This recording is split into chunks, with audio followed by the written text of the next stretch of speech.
In this lesson, we are going to learn which is the most confusing thing in the English language.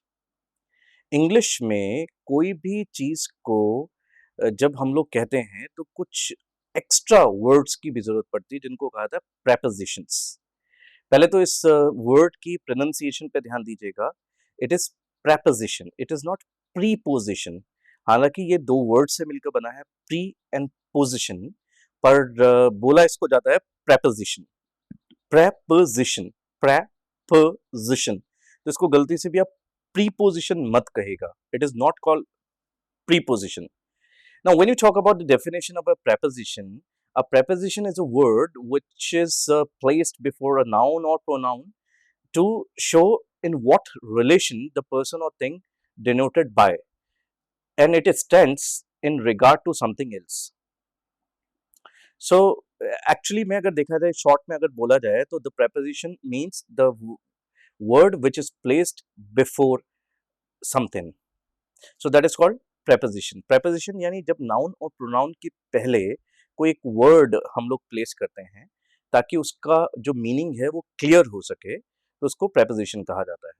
100 से ज़्यादा preposition है और लगभग अगर बहुत ज़्यादा लाइफ में जो यूज होते हैं वो 30 के करीब preposition है, 30 prepositions. मैं आप लोगों को अगर ऐसे सिखाने लग जाऊं कि ऑन का मीनिंग क्या होता है, इन का मीनिंग क्या होता है, इनके क्या यूसेजेस होते हैं, तो फिर देखिए एक तो ये ट्रेडिशनल वे ऑफ लर्निंग हो जाएगा, दूसरा आपको एक एक प्रेपोजिशन को सीखने में ही एक दिन चला जाएगा और शायद मैं कहूँ तो कभी ना सीख पाएंगे. लोग मुझसे अक्सर पूछते हैं कि अगर हम लोग प्रेपोजिशंस को गलत भी बोल दें तो क्या होगा. देखिए होगा कुछ नहीं, पर मीनिंग चेंज हो जाएगा. सेंटेंस का कई बार मीनिंग चेंज हो जाता है, कई बार तो देखिए इससे फर्क नहीं पड़ता. People don't mind it. लोग समझ जाते हैं because language should be communicative, language should be understanding. तो लोग समझ जाते हैं, people understand that what you want to say. तो कई बार क्या है, इस सेंटेंस का मीनिंग भी चेंज कर जाता है अगर आपने गलत प्रेपोजिशन यूज किया है किसी भी जगह पर. बस ये हम लोगों का थोड़ा सा जरूर टेंशन होता है. कुछ जगह पर फर्क नहीं पड़ता. होता क्या है कि हम लोग जनरली करते हैं ट्रांसलेशन, हिंदी से इंग्लिश में ट्रांसलेशन, अपनी कोई भी रीजनल लैंग्वेज जो है उससे इंग्लिश में ट्रांसलेशन. अब होता क्या है, हिंदी में हमने सीखा मे, तो मे में इंग्लिश को इन कहा जाता है, हमें पता है, हम लोगों ने ऐसे ही लर्न किया है. फॉर एग्जाम्पल मैं आपको बताऊं तो एक सेंटेंस मैंने सुना कि आप अपने डिनर में क्या खाते हैं. तो अब हम लोग ट्रांसलेट करेंगे तो ये बोलेंगे what do you take in your dinner, यही बोलेंगे. पर इंग्लिश में बोला था what do you take for your dinner. अब देखिए अगर आपने यहाँ पर what do you take for your dinner बोला या इन योर डिनर बोला, मान लीजिए आप इन बोल देते हैं, फॉर नहीं बोलते, आप ये बोलते हैं what do you take in your dinner. तो ये तो बात है कि ग्रामेटिकली गलत है, दिस इज फॉर श्योर, मतलब इसमें तो कोई डाउट नहीं है दैट इट इज 100% रॉन्ग. पर अगर आप टेंशन नहीं लेना चाहते, स्ट्रेस नहीं लेना चाहते, अगर आप किसी के सामने ये भी बोलेंगे what do you take in in your dinner, तो एटलीस्ट पीपल विल अंडरस्टैंड. तो ये ठीक है कि आप लोग अंडरस्टैंड कर जाएंगे. पर कई जगह ऐसे होता है कि अगर गलत प्रेपोजिशन यूज कर लिया जाए तो फिर सब गलत हो जाता है, मीनिंग चेंजेस. और जैसे किसी व्यक्ति का कपड़े पहनना होता है पुट ऑन, तो पुट के साथ यहाँ पर ऑन लग रहा है, ये प्रेपोजिशन है. और लेकिन कपड़े उतारना पुट ऑफ नहीं होता, कपड़े उतारना टेक ऑफ होता है. तो अब अगर मान लीजिए आपने कपड़े उतारने के लिए पुट ऑफ यूज कर लिया कि पुट ऑफ योर क्लोथ्स, तो वहां पर ये गलत हो जाएगा, that will be absolutely wrong. तो हम लोगों को कुछ जगह पर, खास जगह पर प्रेपोजिशन का इस्तेमाल सही जगह पर करना सीखना होता है. In this lesson I will teach you how to use prepositions correctly. जो इम्पोर्टेंट प्रेपोजिशंस हैं, जो डे टू डे लाइफ में ज़्यादा यूज होते हैं, उन प्रेपोजिशंस के बारे में हम लोग बात करेंगे सेंटेंसेस के माध्यम से और समझने की यूज करेंगे. देखिए कई जगह प्रेपोजिशंस तो आप खुद ही समझ जाएंगे, you you don't have to worry about it. कुछ जगह ट्रांसलेट करके भी प्रेपोजिशन बोली जाती है तो that is also correct, there is no problem at all. तो जहां पर नहीं होती है ट्रांसलेशन, जहां पर अलग होता है, आज इस लेसन में हम लोग उसके बारे में डिस्कस करेंगे. जैसे मैंने आपको बताया what do you take for your dinner, तो इस वीडियो को अंत तक देखिएगा. You should listen to it till the end so that you can understand prepositions very well, very easily. You should not have any problem in understanding any of the prepositions. preposition को सबसे confusing thing माना जाता है English में, यानी बाकी चीजें तो फिर भी सीखना आसान है, सीखना तो ये भी आसान है, पर कंफ्यूज बहुत ज्यादा करती है. कंफ्यूज क्यों करती है? क्योंकि हम लोग ट्रांसलेट करते हैं। मान लीजिए हम लोग ट्रांसलेशन सीखी ही नहीं होती, हमें कोई और लैंग्वेज आती नहीं, हम सिर्फ इंग्लिश सीखते होते, then it wouldn't have confused us. It would have been very easy for us. But क्योंकि since we translate, then it creates a big problem. तो कहाँ पर ट्रांसलेशन होकर preposition गलत रूप ले लेता है, उसके बारे में आज हम लोग डिस्कस करेंगे। ये बात फैक्ट है कि there is no simple or clear method to memorize preposition. There is no simple or clear method to memorize preposition. अगर कोई व्यक्ति ये कहता है कि मैं आपको prepositions सिखा सकता हूँ, I can teach you prepositions, so it is very difficult to learn prepositions. We can learn some facts, but ये तो क्या होता है जब sentences जब आते हैं तो उसमें prepositions अपने आप change हो जाते हैं। वो कैसे होंगे मैं आप लोगों को बताऊंगा sentences के तरीके से, so that you can understand that. It establish a relationship between subject and object. जो व्यक्ति है, सब्जेक्ट है, और जो ऑब्जेक्ट है, जो चीज है या व्यक्ति है, उसका जो रिलेशन है वो prepositions के माध्यम से बताया जाता है। There are a lot of prepositions with some certain rules, but I would like to talk about the mistakes people make while using the prepositions only. I would like to discuss the mistakes. I would like to discuss the blunders जो लोग commit करते हैं while using preposition. So in this lesson we'll take a close look on prepositions. Let's get started. The first sentence. अब इसको एक एक sentence के माध्यम से समझिएगा. He traveled by the bicycle. अब आप इसको ध्यान से सुनिए. He traveled by the bicycle. मान लीजिए वो इस वक्त बाइसिकल पे है, तो आप ये बोलेंगे he is on the bicycle. पर जब आप मूव करके किसी भी जगह पर जाते हैं तो आप बाय लगाते हैं. जैसे मैं बस में हूं तो आई एम ऑन अ बस, मैं ट्रेन में हूं I am on a train. Wait, I am in a train और I am on a train. Confused? देखिए आप हिंदी में सोचेंगे कि मैं ट्रेन में हूँ, मे को इन कहा जाता है, तो लोग यही बोलते हैं I am in a train, which is absolutely wrong. So you should be careful about it. Car और ट्रक के लिए इन वर्ड्स यूज किया जाते हैं. देखिए मैंने आपको कितना इजी बनाया. वैसे तो रूल ये बनाया गया था कि जिस गाड़ी में चढ़ने के लिए स्टेप्स होती हैं, सीढ़ियां होती हैं, एक या दो जो भी सीढ़ियां हैं, उसके लिए हम लोग ऑन यूज करते हैं, और जिसमें सीढ़ियां नहीं होती हैं उसके लिए इन यूज किया जाता है. ट्रक में यहाँ पर सीढ़ी होती है, पर पुराने ज़माने में जो ट्रक्स बनाए जाते थे तो उसमें स्टेप्स नहीं होती थी, इसलिए शायद इन द ट्रक या इन अ ट्रक बन गया. द और अ कहाँ लगता है ये आपको ऑलरेडी पता है. आप तो सिर्फ इतना ध्यान दीजिए क्योंकि मैंने रिसर्च किया, इतना समझा इस चीज़ को. सो इतना सा ध्यान रखिए कि कार और ट्रक के लिए इन यूज़ किया जाता है. बाकी दुनिया के जितने भी व्हीकल्स हैं उन सब के लिए हम लोग ऑन यूज़ करते हैं. I am on an aeroplane, I am on a train, I am on a bus, I am on a bicycle. और पर जब आप जाएंगे, जैसे मैं ट्रेन में हूँ, आई am on the train. The train क्यों लगा है? पर्टिकुलर ट्रेन में है, और मैं जा रहा हूँ ट्रेन से, तो I am going by the train. I am going on the train नहीं बोला जाएगा. Please remember, I am going by the train. तो जब आप मूव करेंगे तो आप हमेशा बाय यूज करते हैं. जैसे ही ट्रेवल्ड बाय द बाइसिकल, तो यहाँ पर आप ही ट्रेवल्ड ऑन द बाइसिकल नहीं बोल सकते. अगर वो इस वक्त बाइसिकल पे है तो he is on the bicycle, he is on the bicycle. और अगर वो ट्रैवल कर रहा है बाइसिकल से, तो he is travelling by the bicycle. है ना ये आसान तरीका to understand that. So listen to it till the end so that you can understand some amazing facts behind prepositions. And I would let's discuss most of the prepositions, those only जो meanings को differ करते हैं, translation से contradict होते हैं, अलग होते हैं. उन prepositions के बारे में मैं ज्यादा डिस्कस करूंगा. Always be prepared for the worst.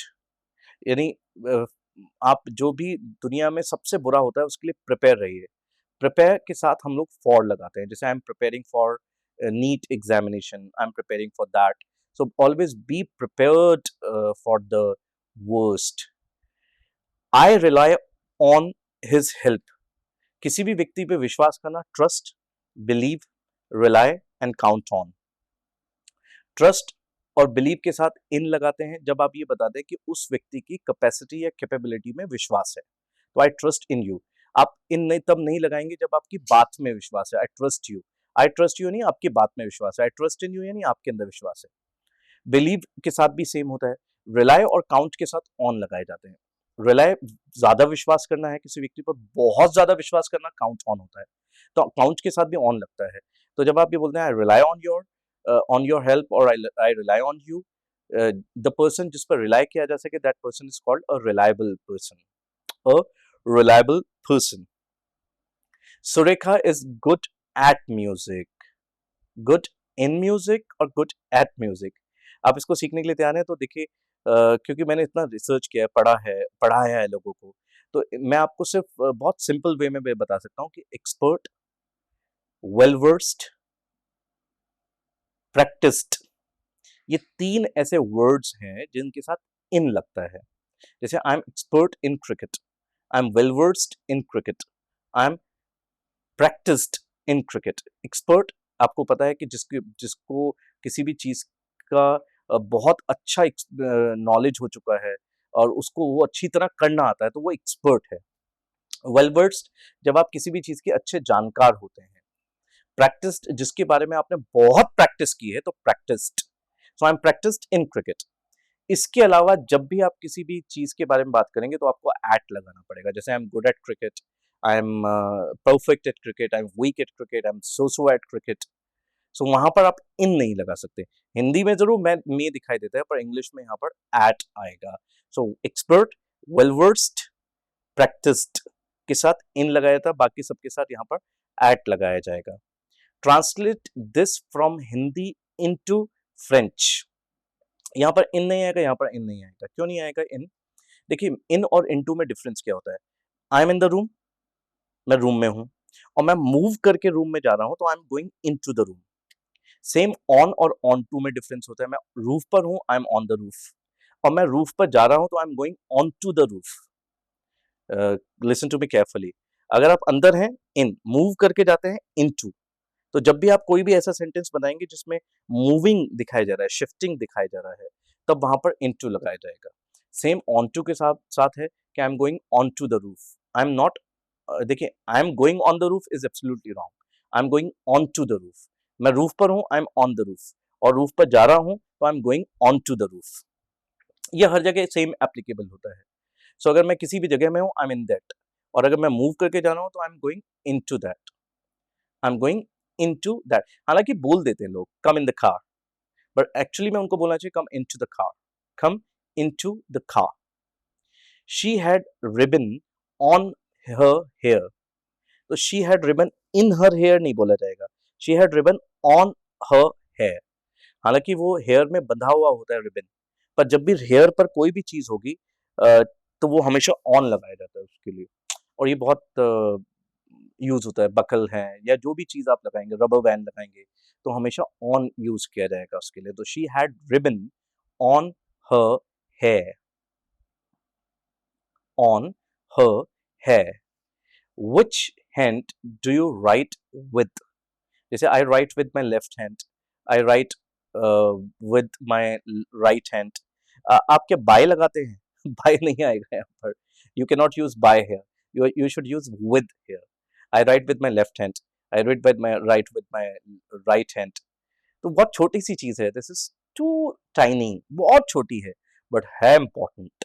क्योंकि हम लोग बाय लगाएंगे अक्सर, क्योंकि हम हिंदी में देखते हैं ना से, तो से का मतलब from, by. I write from my left hand, I write by my left hand, I write my by my right hand, I write by my left, by from my right hand. तो this is absolutely wrong. यहाँ पर ना तो from आएगा, यहाँ पर bye आएगा, यहाँ पर हमेशा आएगा with.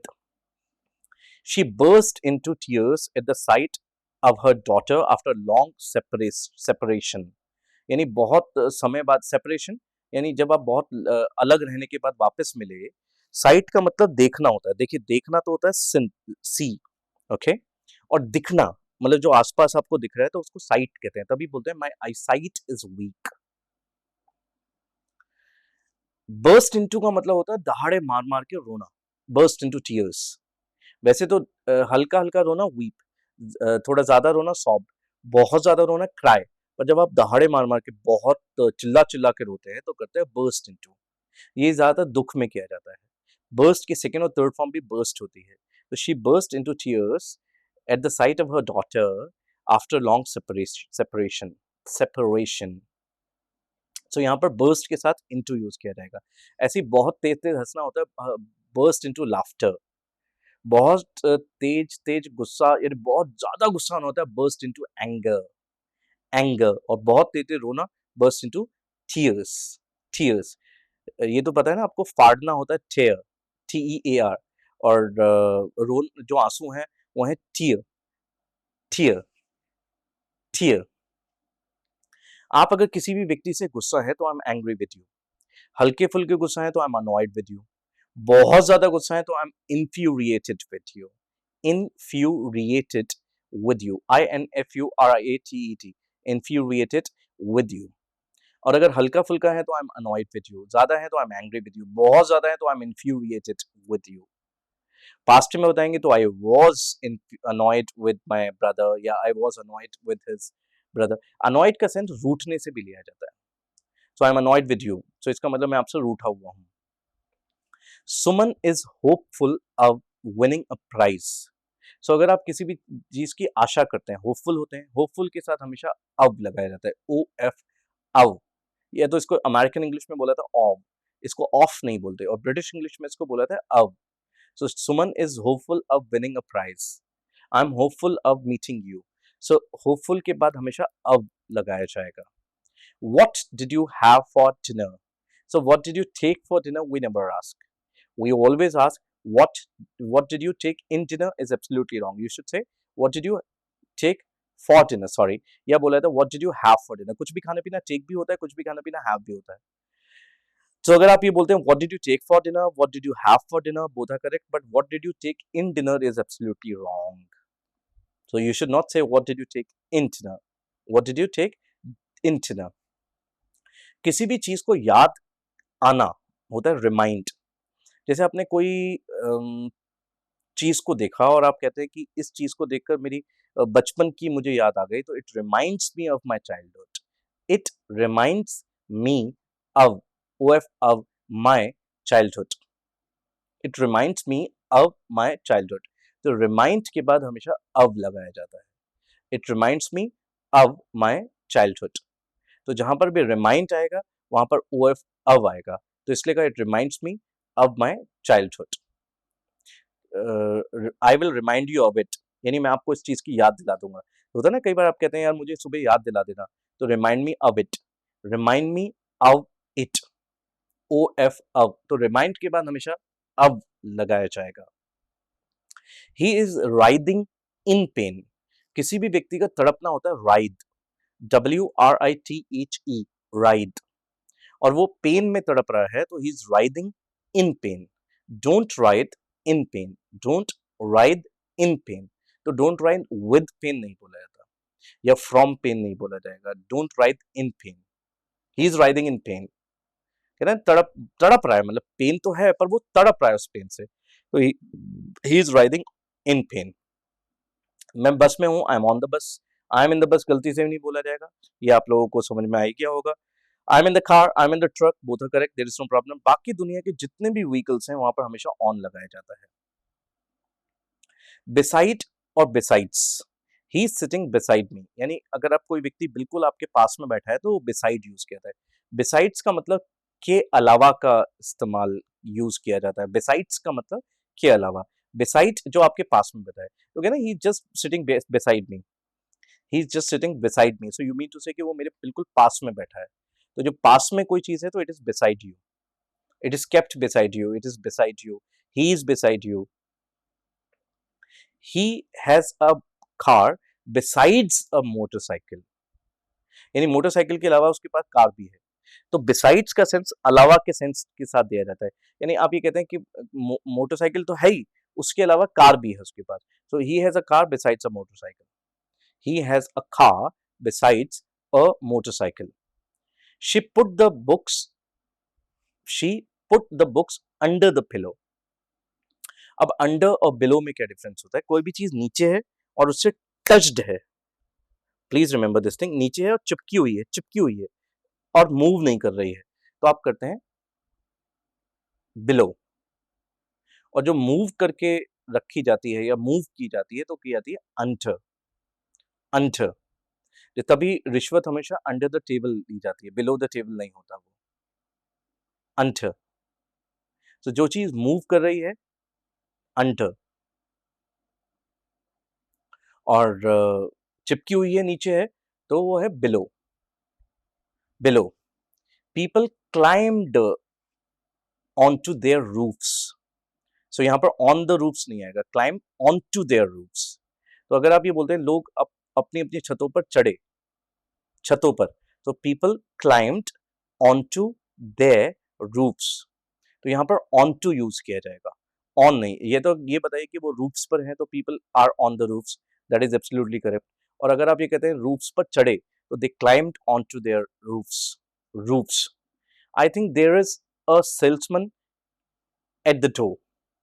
Who is at the door? Who is on the door? नहीं, ऑन द डोर नहीं। एक्चुअली एट हमेशा लोकेशन बताने का काम करता है बेसिकली। जहां पर भी एटी एट लगता है जगह के मामले में, क्योंकि प्रेपोजिशंस डायरेक्शन बताते हैं, प्लेस बताते हैं, तो जगह के बारे में बताने का यूज हमेशा एट करता है। तो आप कहते हैं कौन है दरवाजे, who is at the door? Who is at the door? Platform पे कौन है? Who is at the platform? Who is at the platform? So who is at the door? Door. Many of us eat with fork and spoon. So अगर आप ये कहते हैं ना spoon से खाओ, स्पून लेके खाओ, तो eat with a spoon, eat with a spoon. So many of us eat with forks and spoons. तो हम लोग फोक्स और स्पून से ही खाते हैं। तो से का सेंस यहाँ पर फ्रॉम या बाय नहीं आएगा, यहाँ पर आएगा विद, विद। तो ये सेंटेंसेस एक्चुअली वो सेंटेंसेस स्पेसिफिकली जो ट्रांसलेट करके नहीं बनते हैं। तो मैं उन्हीं सेंटेंसेस के बारे में आप लोगों से बात कर रहा हूँ विच आर नॉट ट्रांसलेटेड। और ये बहुत आप लोगों के लिए इंपॉर्टेंट है, क्योंकि बहुत जगह पर ऐसे सेंटेंसेस यूज होंगे और ये डे टू डे लाइफ का हिस्सा है। ये ज्यादातर sentences which I am discussing here, ये सारे ज्यादातर सेंटेंसेस वही हैं जो आपके डे टू डे लाइफ में बहुत यूज होते हैं। They use in your day to day life and you can even use them in your day to day life. किसी भी व्यक्ति को पत्थर मारना भी होता है स्टोन, और पत्थर को भी इंग्लिश में बोलते हैं स्टोन। हालांकि कंकड़ जो होते हैं वो उनको कहा जाता है पेबल, पेबल। और जो पत्थर है वो है स्टोन। और अगर आप ये बताएं कि भीड़ ने उसको पत्थर मार के मार दिया, so the mob stoned her to death, the mob stoned her to death. तो स्टोन हर के बाद टू लगाए, टूवर्ड्स नहीं लगाया। टूवर्ड्स होता है जब किसी जगह की ओर जाने का देता है। जैसे अगर आप ये बोलते हैं I am going to station, तो क्या है, आप स्टेशन ही जा रहे हैं, स्टेशन ही जा रहे हैं। पर अगर आप बोलते हैं I am going towards station, तो हो सकता है आप स्टेशन नहीं जा रहे हो, स्टेशन के आसपास कहीं जा रहे हैं, पर स्टेशन की तरफ ही जा रहे हैं आप, तब बोलते हैं I am going towards station. So the mob stoned her to death. I could see her through the window. अब आप देखिए, कोई भी चीज बीच में से जो निकलती है वो थ्रू करती है, और जो पास में से निकलती है वो करती है बाय। जैसे कल मैं आपके घर के पास से निकला था, तो I passed by your home. पर मैं घर के बीच में से निकला था, तो I passed through your home. I passed through, throw नहीं, थ्रू देखिए, थ्रू नहीं बोला जाता, थ्रू, क्योंकि इंग्लिश में थ की आवाज को ओमिट किया जाता है, नहीं यूज किया जाता है, तो त करके बोला जाता है। तो I passed through your home, या I passed through your room. और मैं आपके रूम के पास से निकला था कल, तो I passed by your room. तभी बाईपास का नाम बाईपास इसलिए रखा गया क्योंकि वहां पर जो रोड है वो सिटी के पास से गुजरती है, तो शायद इसलिए उसका नाम बाईपास रखा गया। और आई कुड सी हर, मैं उसको देख सकता था थ्रू द विंडो, यानी विंडो के बीच में से आप देख सकते थे, इसलिए कहा थ्रू द विंडो। तो ये बहुत सारे सेंटेंसेस वो थे जो ट्रांसलेट नहीं किए जा सकते, and they should be spoken in a different way. You should also use prepositions. You should ask me in the comment box whenever you get time uh, to learn more prepositions. But एक तो इसकी pronunciation पे ध्यान रखिएगा, इसको preposition मत बोलेगा, इसको हमेशा बोला जाता है प्रेपोजिशन, प्रेपोजिशन, प्रेपोजिशन। तो आप लोग जितने भी प्रेपोजिशन हैं उनको सीखने की कोशिश कीजिए। शुरू में अगर गलत भी बोलते हैं, please do not mind it, आप लोगों को टेंशन लेने की जरूरत नहीं है, या तो लोग करेक्ट कराई देंगे या धीरे धीरे वो करेक्ट होने लग जाएंगे। कई जगह पर ट्रांसलेट करके भी प्रेपोजिशन सही बोलते हैं, there is no problem at all, so you don't need to worry about it. पर ज्यादातर जगह ऐसी है जहां पर ट्रांसलेटेड नहीं होते हैं, तो जो वो ज्यादातर जगह मैंने आप लोगों को इस वीडियो में बताई, आपको हो सकता है कि वो चीजें क्लियरली समझ में आ गई होंगी। So you should start using them in your day to day life as well.